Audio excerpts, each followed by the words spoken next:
couldn't have been talking about money. And if you look at that tape very well, you know, I think the guy was alleged to be saying, first I said that my father will help to write a letter of whatever, but you know Nigeria being very corrupt, we may need 10 million naira. He didn't say he was going to give me 10 million naira. In the so-called private discussion with somebody, it was somebody else who now decided to interpret the recording by now saying, oh, I'm disappointed that Falana can take 10 million naira to write a letter of pardon. Oh, I used to have respect for him. You know, so it was totally uncalled for. And if you now say, I'm your uncle, as we are being told now, why did you not put a court through? This is the allegation flying around. Is it true that you were going to, or that you had collected, because they say I had collected 10 million naira, to write a letter of pardon for a convict? Again, as I said, it is not part of our practice. Let me get your perspective on things. You've mentioned that you will pursue civil proceedings instead of criminal charges against a very dark man. Why did you choose this route? And I'm sure you have also explored the Cybercrime Law Act in order to file charges against him. Why have you decided to pursue civil proceedings? Frankly speaking, many people, including senior lawyers, suggested that I should file a criminal complaint. So in February this year, the National Assembly amended the Cyber Crimes Act and removed all those provisions that relate to libel or defamation. So today,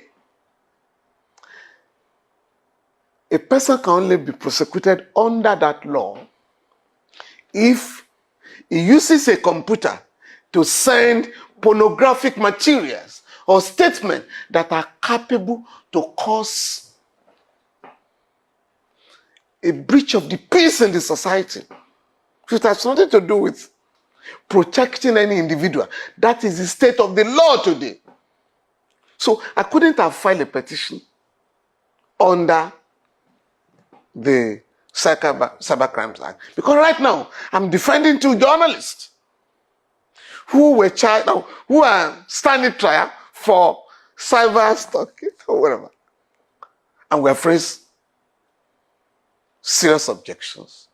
In one of them, the court had agreed, yes, the law has been amended, but this offense was committed when the law was still valid. We are proceeding to the Court of Appeal. But I mean, on a more serious note,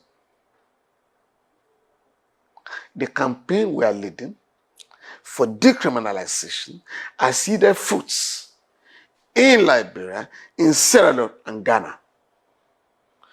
Those countries, the parliaments in those countries, have put together all anti-democratic legislation, anti-press laws, all anti-press criminal laws, and repeal them. So you now have to go to court to sue for libel or slander. Now,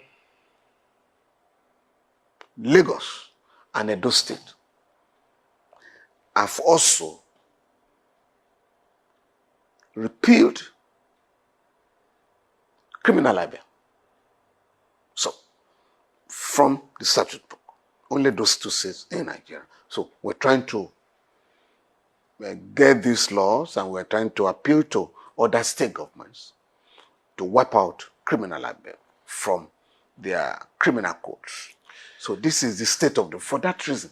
It's not that there are no other criminal offenses. For instance, injurious falsehood, false information. You know, if you give false information to about somebody to the outside world or to the members of the public, we cannot get